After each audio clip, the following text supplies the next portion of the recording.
Прогнившие полы, расходящиеся стены, сырость и плесень. В Алдане прошел рейд по проблемным многоквартирным домам. Его провели члены общественных советов Алдана и Алданского района. В рейд отправились и наши алданские корреспонденты. Размываемый талыми и дождевыми водами фундамент и протекающая крыша порождают множество проблем в доме номер 16 по улице Билибина, приводя к разрушению двухэтажки. По плану дом стоит в очереди на проведение работ на 2029 год. Председатель городского общественного совета Сергей Сафронов по образованию строитель. Он смог объективно оценить состояние 12-квартирника.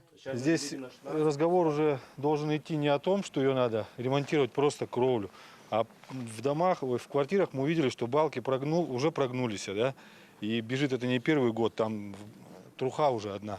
То есть чем дальше это все затягивается, видно, что уже бежит по стенам, видно, что основание дома верхнее уже начало преть и гнить.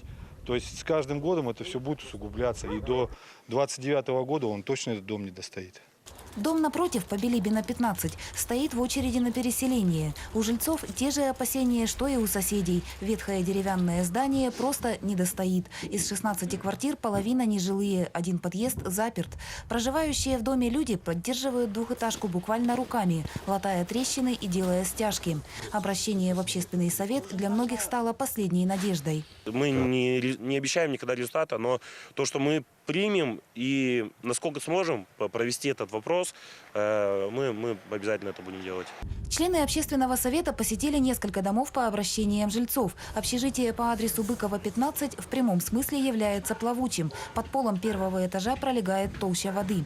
Много лет канализация в аварийном состоянии. Здание стоит на щебне, и риск обрушения высок. Вред наносится здоровью. Воздух пропитан сыростью, на стенах грибок и плесень. Вопрос проведения капитального ремонта члены районного и городского общественных советов взяли под контроль. Они могут в любое время позвонить и спросить, на каком вопросе, на какой стадии находится вопрос, что мы сделали.